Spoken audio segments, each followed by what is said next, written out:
अहम खबर आपको बता दें कि प्रधानमंत्री नरेंद्र मोदी कैबिनेट की राजस्थान को सौगात है। कोटा बूंदी में एयरपोर्ट को मंजूरी मिली है। 1507 करोड़ की लागत से एयरपोर्ट बनेगा। केंद्रीय कैबिनेट ने ये मंजूरी दी है। तो इस वक्त की अहम खबर राजस्थान के लिए गुड न्यूज जो है वो प्रधानमंत्री नरेंद्र मोदी की कैबिनेट ने दी है। राजस्थान को सौगात, कोटा बूंदी में एयरपोर्ट को मंजूरी मिली है। 1507 करोड़ की लागत से ये एयरपोर्ट बनेगा। कोटा बूंदी एयरपोर्ट केंद्रीय कैबिनेट ने ये मंजूरी दी है। तो राजस्थान के लिए गुड न्यूज, तो वहीं कोटा बूंदी के लोगों के लिए भी, वहां की जनता के लिए भी ये बड़ी राहत की खबर है, क्योंकि कहीं ना कहीं जो सुविधाएं हैं वो उनको और भी बेहतर तरीके से मिल पाएंगी। बढ़ते हैं अगली खबर की तरफ। मुख्यमंत्री भजनलाल शर्मा का दिल्ली दौरा है। मुख्यमंत्री केंद्रीय मंत्रियों से मुलाकात करेंगे। धर्मेंद्र प्रधान, मनसुख मांडविया और सीआर पाटिल से मुलाकात करेंगे। तो इस वक्त की अहम खबर, मुख्यमंत्री भजनलाल शर्मा का दिल्ली दौरा है। राजधानी वो पहुंच चुके हैं और वहां पर कई मंत्रियों से मुलाकात करने का कार्यक्रम रहने वाला है, जिनमें धर्मेंद्र प्रधान से भी उनकी मुलाकात होगी। आपने देखा कि राजस्थान में भी लगातार वो बैठकें ले रहे थे। मनसुख मांडविया और सीआर पाटिल से भी मुलाकात करने का उनका कार्यक्रम रहने वाला है। तो मुख्यमंत्री भजनलाल शर्मा लगातार एक्टिव होते हुए दिखाई दे रहे हैं। राजस्थान में लगातार अलग अलग विभागों की बैठक वो ले रहे थे, चाहे चिकित्सा विभाग हो, और अब आज दिल्ली में मुख्यमंत्री भजनलाल शर्मा। और राजस्थान हाईकोर्ट से बड़ी खबर, 1235 शिक्षकों को नहीं हटाने के आदेश दिए। कक्षा 6 से 8वीं के शिक्षकों का संशोधित परिणाम का यह मामला है। संशोधित परिणाम नहीं करेगा चयनित शिक्षकों की नियुक्ति प्रभावित। राजस्थान हाईकोर्ट ने इस मामले में अहम आदेश दिए। जस्टिस इंद्रजीत सिंह और जस्टिस भुवन गोयल की खंडपीठ ने यह आदेश सुनाया। एडवोकेट हरेंद्र नील ने इस मामले में याचिकाकर्ताओं की तरफ से पैरवी की है।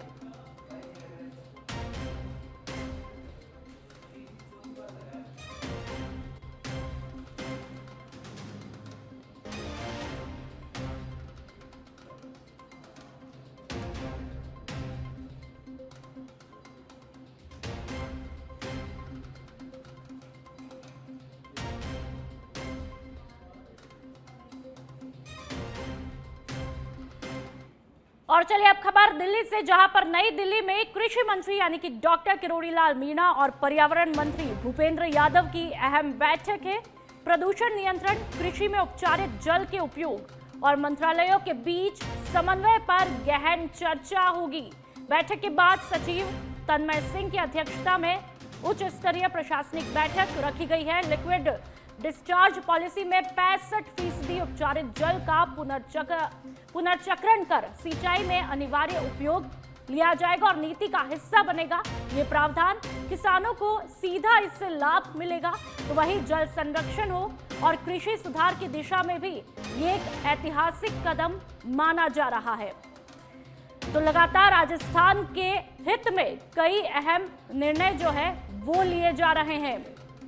किसानों के लिए एक ऐतिहासिक कदम, नीति का हिस्सा बनेगा। जो ये प्रावधान लागू किया उससे किसानों को सीधा लाभ मिलेगा। जल संरक्षण और कृषि सुधार की दिशा में ये एक बड़ा महत्वपूर्ण जो है वो कदम माना जा रहा है। नई दिल्ली में कृषि मंत्री डॉक्टर किरोड़ीलाल मीणा और पर्यावरण मंत्री भूपेंद्र यादव की अहम बैठक में यह फैसला किया गया।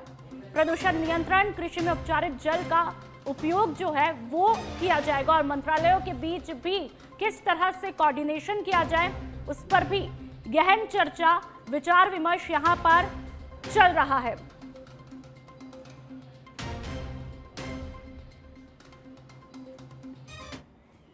और चलिए अब खबर है डीग से, जहां पर ऑपरेशन नंदी प्रहार के तहत कैथवाड़ा पुलिस की कार्रवाई हुई है। गौ तस्करी के 3 आरोपियों को गिरफ्तार किया। तीनों आरोपी नेता में हैं, दादा, बेटा और पोता। तीनों आरोपियों को दबिश देकर नागल से गिरफ्तार किया गया। आरोपी से कैथवाड़ा पुलिस अभी तमाम आरोपियों से पूछताछ में जुटी है और ये 3 आरोपियों के चेहरे आपकी टीवी स्क्रीन पर सच बेधड़क पर, जहां पर किस तरह से इनके चेहरे लटके हुए हैं, उतरे हुए हैं, वो आप भी देख लीजिए।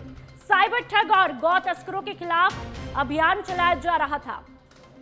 तो अभी फिलहाल पुलिस इनसे पूरी गहनता के साथ में जांच पड़ताल में, पूछताछ में जुटी हुई है।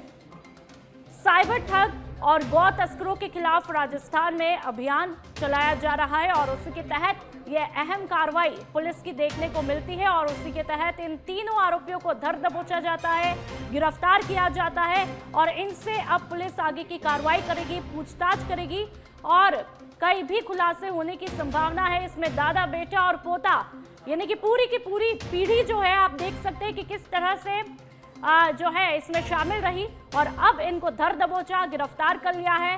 पुलिस पूरे एक्शन मोड में है।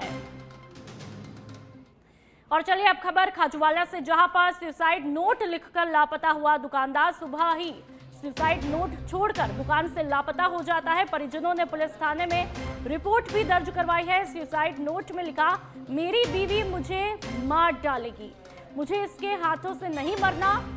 ससुराल पक्ष के सास और 2 सालों के भी इसमें नाम लिखे गए। पुलिस ने रिपोर्ट दर्ज कर ली है और जांच भी शुरू कर दी है।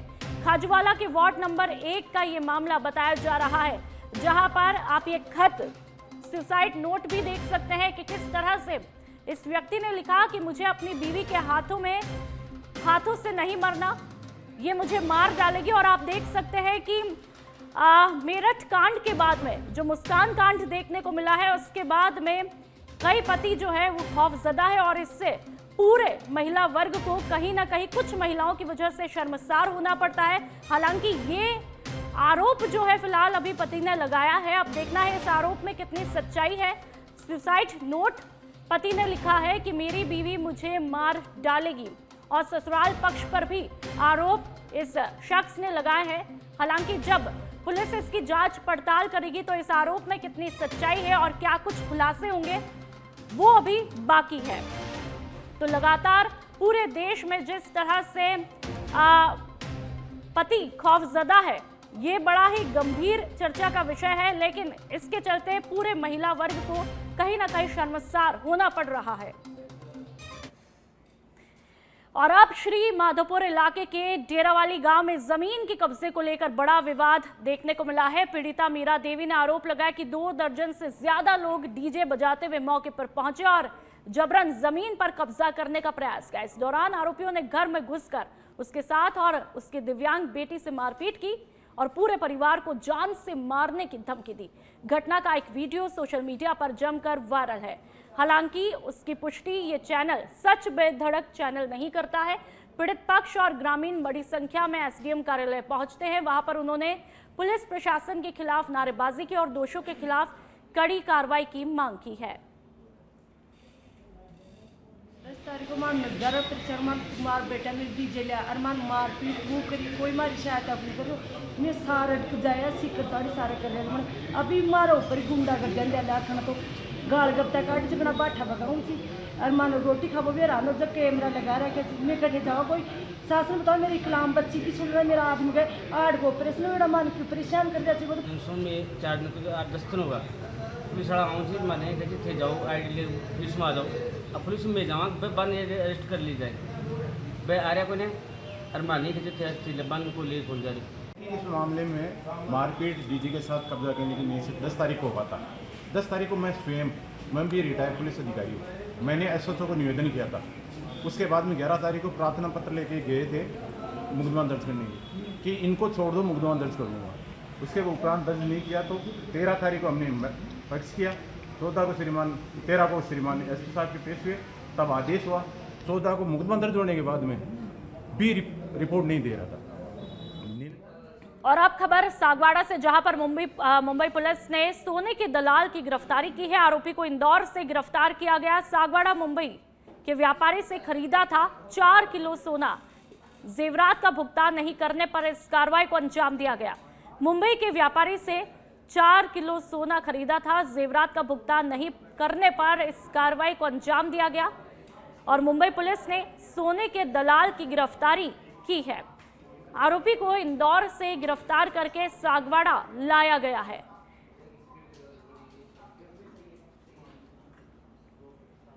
और चलिए अब खबर हनुमानगढ़ से, जहां पर मालारामपुरा गांव के किसानों ने संगरिया विधायक और युवा कांग्रेस प्रदेशाध्यक्ष अभिमन्यु पूनिया के खिलाफ मोर्चा खोला। किसान बड़ी संख्या में पुलिस अधीक्षक कार्यालय पहुंचते हैं और धरना प्रदर्शन करके विधायक पर एक तरफा समर्थन देने का आरोप लगाते हैं। दरअसल आपको बता दें कि गांव मालारामपुरा में खेतों के पानी को लेकर किसानों के दो पक्षों में विवाद चल रहा है और इसी विवाद के बीच 17 अगस्त को विधायक अभिमन्यु पूनिया ने एक पक्ष के समर्थन में मालारामपुरा पुलिस चौकी पर धरना दिया और पुलिस पर कार्रवाई न करने के आरोप लगाए। किसानों ने एसपी से निष्पक्ष जांच और दोनों पक्षों की सुनवाई की मांग की है। अभिमन्यु पूनिया संगरिया विधायक के द्वारा धरना लगाया गया था और उस धरने में ये सुखदेव सिंह है, इसके खिलाफ उन्होंने धरना लगाया कि ये गरीब है और जिनके पक्ष में उन्होंने धरना लगाया उनके पास 90-95 बीघा जमीन है और इसके खेत में से नाजायज धक्के से आड़ निकाल रहे हैं लोग। ठीक है जी। और ये पहले इसने चौकी गुहार लगाई अपनी, उन्होंने कार्रवाई करने का थोड़ा किया प्रयास तो उसने धरना लगा के कहा कि अगर तुमने कार्रवाई की तो मैं धरना लगा दूंगा। और बार बार वो कह रहा था गरीब किसान के पक्ष में धरना लगाया, गरीब किसान के पक्ष में, लेकिन गरीब किसान के तो उसने खिलाफ, ये मजदूर आदमी है, इसके पास 1.5 बीघा जमीन है जिसके उसने खिलाफ धरना लगाया। और सबसे बड़े एमबीएस अस्पताल में सोमवार को अफरा तफरी का माहौल बन गया जब न्यूरोलॉजी विभाग के डॉक्टर कक्ष के बाहर अचानक भारी भीड़ जमा हो जाती है। भीड़ बढ़ने से मरीजों और उनके परिजनों ने हंगामा किया। स्थिति बिगड़ने पर अस्पताल प्रशासन ने सुरक्षा कर्मियों को मौके पर बुलाया, लेकिन हालात काबू में नहीं आए तो नयापुरा थाना पुलिस को भी हस्तक्षेप करना पड़ा। मरीजों का आरोप था कि अस्पताल में डॉक्टरों की संख्या बेहद कम है और व्यवस्थाएं भी सही नहीं होने से उन्हें घंटों तक इंतजार करना पड़ता है। और ये मरीजों की तस्वीरें आप देख सकते हैं कि कैसे घंटों तक मरीज परेशान होते रहते हैं। और अब खबर 12 की, जहां पर राजकीय रसायनशाला के इलवाड़ा भवन में पिछले 2 दिनों से कोबरा सांप के आतंक ने कर्मचारियों को दहशत में डाल रखा है। लगातार सांप के दिखाई देने से कर्मचारी भयभीत होकर अपने कामकाज तक सही ढंग से नहीं कर पा रहे थे। स्थानीय स्नेक कैचर जसवंत सिंह चौधरी ने मौके पर पहुंचकर कोबरा सांप का सफलतापूर्वक रेस्क्यू किया। जसवंत सिंह ने सांप को पकड़कर सुरक्षित रूप से जंगल में छोड़ा। कर्मचारियों ने राहत की सांस ली और जसवंत सिंह का आभार जताया। कोबरा इसमें न्यूरोटॉक्सिन जहर है। अभी सांप बहुत ज़्यादा सक्रिय हैं और हमें इनके बचाव के लिए थोड़ा सा विशेष ध्यान रखना पड़ता है। इस समय कॉमन क्रेप ज़्यादा सक्रिय है। अपने आसपास गंदगी ना फैलने दें और ना ही कचरा वगैरह घास फूस उड़ने दें।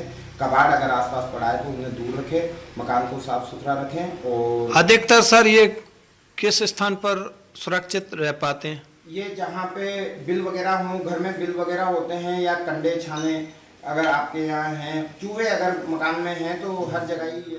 और अब खबर भरतपुर के वैर से, जहां पर जिला कलेक्टर कमर चौधरी भुसावर उपखंड के दौरे पर है। सीएचसी का निरीक्षण करके व्यवस्थाओं को देखा और सफाई व्यवस्था का गहनता से अवलोकन किया। अस्पताल में भर्ती मरीजों से सफाई व्यवस्था को लेकर फीडबैक भी लिया। सीएचसी प्रभारी को आवश्यक दिशा निर्देश यहां पर दिए गए। चूरू के रतनगढ़ कस्बे में रेलवे स्टेशन के यार्ड में रेल लाइन पार करते समय ट्रेन की चपेट में आने से एक बुजुर्ग महिला की मौत हुई।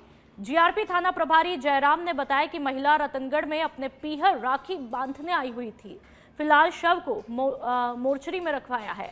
आगे की कार्रवाई परिजनों की रिपोर्ट पर होगी। और चलिए बात टोंक की, जहां पर जनाना अस्पताल में महिला डॉक्टर और इंटर्न स्टूडेंट के बीच हिजाब को लेकर हुए विवाद का मामला तूल पकड़ता जा रहा है। इस मामले को लेकर कांग्रेस और बीजेपी के ज्ञापन के बाद अब जिला वैश्य महासम्मेलन के पदाधिकारी कलेक्ट्रेट पहुंचते हैं, जहां पर उन्होंने बड़ी संख्या में महिलाओं के साथ कलेक्टर को ज्ञापन सौंपा। वैश्य समाज के लोगों ने इंटर्न छात्रा पर सामाजिक सौहार्द बिगाड़ने का आरोप लगाया है। वैश्य समाज ने लेबर रूम में वीडियो बनाकर वायरल करने को गलत बताया। साथ ही इस पूरे मामले की जांच करके कार्रवाई करने की मांग की है। कि इसको बिगाड़ने की कहीं भी जरूरत नहीं है। देखा जाए तो हर हम विभाग में देखते हैं कि कुछ अनुशासन और नियम होते हैं, उनका नियमों का पालन करना पड़ता है ताकि उस व्यवस्था के अनुरूप वो जो विभाग है उसकी व्यवस्थाएं रहती है, नियम रहते हैं। तो हम शिक्षा विभाग में देखें, बच्चे ड्रेस पहन के आते हैं, आई कार्ड लगा के आते हैं। इसी तरह हम चिकित्सा विभाग में देखें, जो एनम जेनम होती है, व्हाइट कोट पहन के आती है, आई कार्ड लगा के आती है। तो केवल ये नियम और व्यवस्थाओं का मुद्दा है, मजहब का कोई मुद्दा नहीं है। अगर हम नियम और व्यवस्था नियम उसको लेकर एक टोंका, एक सांप्रदायिक माहौल जो बहुत अच्छा है, उसको बिगाड़ने की कोशिश की जा रही है। इसमें कोई किसी तरह की द्वेषता या किसी तरह का कोई मत नहीं है। सिर्फ इतना सा था कि उनको अपना चेहरा दिखाना चाहिए था भाई डॉक्टर, ताकि कल को कोई हॉस्पिटल में कोई भी दुर्घटना हो जाए तो उसका जिम्मेदार कौन है। कोई भी बुर्का पहनकर कोई भी अन्य महिला घुस जाए तो उसका कौन जिम्मेदार है। सिर्फ डॉक्टर साहब ने यही कहा था कि भाई आप अपना चेहरा दिखाइए, बाकी हमें कोई दिक्कत नहीं है। क्या मांग की है आज कलेक्टर साहब? हमने कलेक्टर साहब से ये मांग की है कि बिंदु गुप्ता जी बिल्कुल निर्दोष हैं। ये इस तरह के वीडियो वायरल करना कोई प्री प्लानिंग थी, क्या था? जैसलमेर जिले के भड़ियाना क्षेत्र के भिनाजपुरा गांव में एक सड़क हादसे के बाद आक्रोश फैल गया है। अज्ञात वाहन की टक्कर से बाइक सवार युवक रमेश दान आरंग की मौके पर मौत हुई, जबकि संगत सिंह चचेरा गंभीर रूप से घायल हो गया। हादसे के बाद गांव में भारी गुस्सा है। बड़ी संख्या में ग्रामीण रेवेन्यू पावर कंपनी के सामने धरने पर बैठे हैं। प्रदर्शनकारियों की मांग है कि मृतक रमेश दान के परिवार को कंपनी की तरफ से आर्थिक सहायता दी जाए। और अब खबर छोटी सादड़ी से, जहां पर अवैध हथियारों की धरपकड़ के लिए चलाए जा रहे विशेष अभियान के तहत पुलिस ने एक बड़ी कार्रवाई को अंजाम दिया। पुलिस ने कार्रवाई करते हुए आर्म्स एक्ट में फरार चल रहे आरोपी को गिरफ्तार किया। पुलिस आरोपी मेहरबान मोहम्मद से पूछताछ में जुटी हुई है।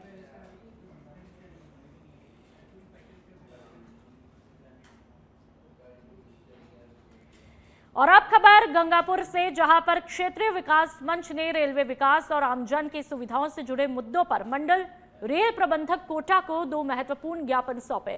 पहले ज्ञापन में गंगापुर सिटी में विद्युत लोको शेड की स्थापना, सरमथुरा गंगापुर रेल लाइन की स्वीकृति समेत कई मांगे की गई है। इसके साथ ही दूसरे ज्ञापन में रेलवे लोको कॉलोनी के बंद किए गए संपर्क मार्गों को फिर से खोलने का आग्रह किया गया। ज्ञापन देने वालों में क्षेत्रीय विकास मंच के संस्थापक संयोजक डॉक्टर हेमंत शर्मा सहित कई सदस्य भी मौजूद रहे।